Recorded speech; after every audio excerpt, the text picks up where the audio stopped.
பாருங்க, இப்போ நான் வந்து என்ன பண்ணுறேன்னு தெரியும். வெங்காயம், இது வந்து பட்டை, கிராம்பு, ஜாதிபத்திரி போட்டிருக்கேன். இதுதான் ஜாதிபத்திரி.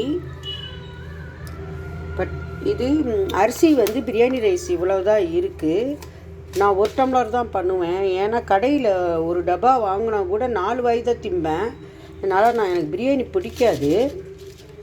இந்த புதினா மல்லி எல்லாம் ஹெல்த்துக்கு நல்லது. அதனால தான் இப்போ இன்றைக்கி இந்த ஐட்டத்தை பண்ணுறேன். இந்த புதினா மல்லி ஹெல்த்துக்கு நல்லது, இது எல்லாமே ஹெல்த்துக்கு நல்லதுன்ற ஒரே ரீசனுக்கு தான் நான் இது பண்ணி சாப்பிட்றேன். ரைஸ் இவ்வளோ தான் இருக்குது. பார்க்கணும் பத்தாட்டி இதில் பச்சரிசி, பொன்னி பச்சரிசி கொஞ்சம் ஆட் பண்ணிக்குவேன். இதோ 300 கிராம் சிக்கன்.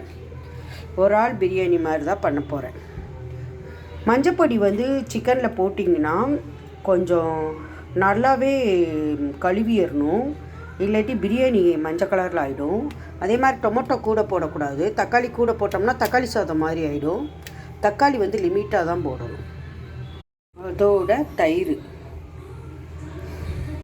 மீந்தியெல்லாம் அந்த பட்டைக்கிராம் ஏலக்காவை அம்மியில் நைஸாக அரைக்கும்போது பிரியாணி நல்லாயிருக்கும். இப்போ நம்ம மிக்சியிலே மீந்தியெல்லாம் நான் அம்மியில் தான் அரைப்பேன். அந்த விழுதை மட்டும் அம்மியில் அரைப்பேன். இப்போ அது நம்ம பண்ணாதனால இது நல்லா பட்டைக்கிராம்பு ஏலக்காவை பவுட்ரு பண்ணிவிட்டு இந்த மாதிரி இஞ்சி வெங்காயம் வெள்ளைப்பூட பேஸ்ட்டு பண்ணி வச்சுக்குவேன். நான் இது வந்து எங்கள் அம்மாக்கிட்ட கற்றுக்கிட்டது. இந்த வாசங்களை வந்து நம்ம மசாலா போட்டிருக்கேன். ஆக்சுவலாக புதினாலாம் முதல்ல போடுவேன், இப்போ மாற்றி பண்ணுறேன். எங்கள் அம்மா சொல்லுவாங்க, வாசத்தை வெளியவே விடக்கூடாது, அதனால் மூடி போட்டிருக்கோம். நம்ம அது கொஞ்சம் ஃப்ரை ஆகட்டும். இந்த இடத்துல கொஞ்சோண்டு மிளகாப்பொடி மல்லிப்பொடி போடணும். இது போட்டால் டேஸ்ட்டு நல்லாயிருக்கும். இது போடுறேன்னா வேறு மாதிரி இருக்கும். ஆக்சுவலாக எங்கள் அம்மா திண்டுக்கல், வந்து அவங்க திண்டுக்கல்.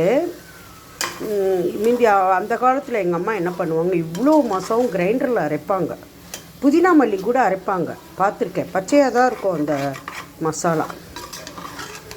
அப்படி அம்மா பக்குவம் தான். ஆனால் இப்போ கொஞ்சம் நம்ம இந்த காலத்துக்கு ஏற்ற அப்படி கொஞ்சம் மாற்றிருப்போம். மிக்சியில் அரைக்கிறது அதுதான் சொல்கிறேன். மற்றபடி எல்லாம் அவங்க பக்குவம் தான் நம்மளுக்கு வரும்.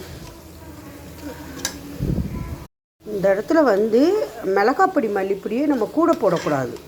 போட்டால் அப்படி குழம்பு சாதம் சாப்பிட்ற மாதிரி அந்த மிளகாப்பொடியை கொஞ்சம் கூட போட்டுட்டிங்கன்னா கூட அதோட இது வந்துடும் நம்மளுக்கு. அதனால லிமிட்டாக எங்கள் அம்மா இவ்வளவு தான் போடுவாங்க.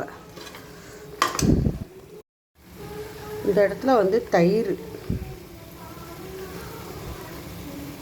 நான் நெய் ஊற்ற மாட்டேன்னா அந்த பிரியாணி இந்த தயிரை நிறைய ஊற்றினா விலையாக தான் போகும். அதனால் நான் வந்து நெய்யே சேர்க்க மாட்டேன். அதனால் கொஞ்சம் தயிரை கூட ஊற்றுவேன். நீங்கள் நெய் சேர்த்திங்கன்னா தயிர் கொஞ்சம் கம்மி பண்ணிடுங்க. எனக்கு தயிர் கூட சேர்த்தா பிடிக்கும், அந்த லைட் புளிப்பு. இன்னும் தயிர் ரொம்ப சேர்க்கக்கூடாது. கீ போட்டால், ஏன்னா இதோட இந்த மசாலாவே கொஞ்சம் வெள்ளையாக மாற சான்ஸ் இருக்குது. பிரியாணி பண்ணும்போது மட்டும் கொஞ்சம் பக்கத்துலேயே இருந்து பண்ணுங்கள். ஏன்னா அதில் அடி பிடிச்சிச்சுன்னா, அடி தானே பிடிச்சிருக்கு, அதெல்லாம் ஒன்றும் இல்லைன்னு சொல்லி நீங்கள் பண்ணுற அசால்ட்டில் அதை கிண்டி விட்டிங்கன்னா அந்த பிரியாணி வந்து கசக்க ஆரம்பிச்சிடும். அதனால் அடியே பிடிக்க விடாமல் இந்த இடத்துல அடி பிடிக்க விடாமல் இந்த மசாலாவை நல்லா வதக்கும். நான் எதுலேயுமே கீ ஊற்ற மாட்டேன் எனக்கு சாப்பிடும்போது. ஒன்லி ரீஃபண்ட் ஆயிலும்.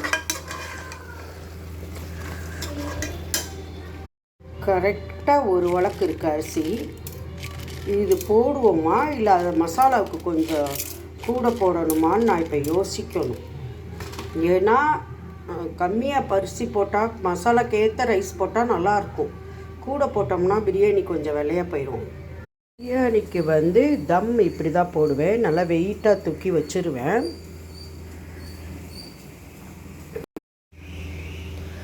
ஏதேதோ பக்குவம் சொல்லிக்கிட்டு உங்களுக்கு சொல்லிக்கிட்டு நான் பண்ண பிரியாணி வந்து வேறு லெவலில் வந்திருக்கு. செம்ம டேஸ்ட்டாக வந்திருக்கு.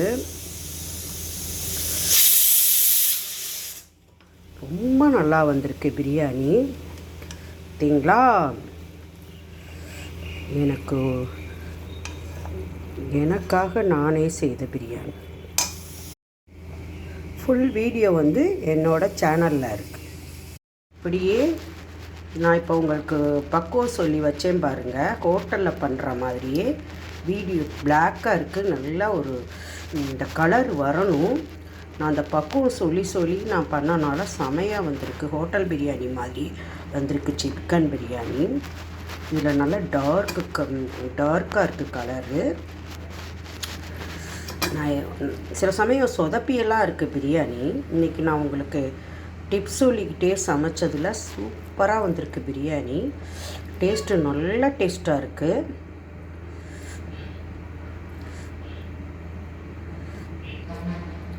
அவ்வளோ டேஸ்ட்டாக இருந்துச்சு.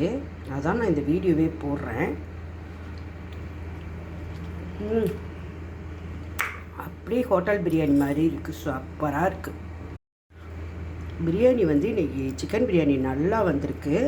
உங்கள்கிட்ட அந்த பக்குவம் எல்லாமே சொல்லிட்டு வச்சனால சில சமயம் சொதப்ப கூட செய்யும். நல்லா பிளாக் கலரில் கடையில் விற்கிற பிரியாணி மாதிரியே இருக்குது. இங்கே கலர் கொஞ்சம் நல்லா டார்க்காகவே இருக்குது. சிக்கன் பிரியாணி டேஸ்ட்டு ரொம்ப நல்லா இருக்குது.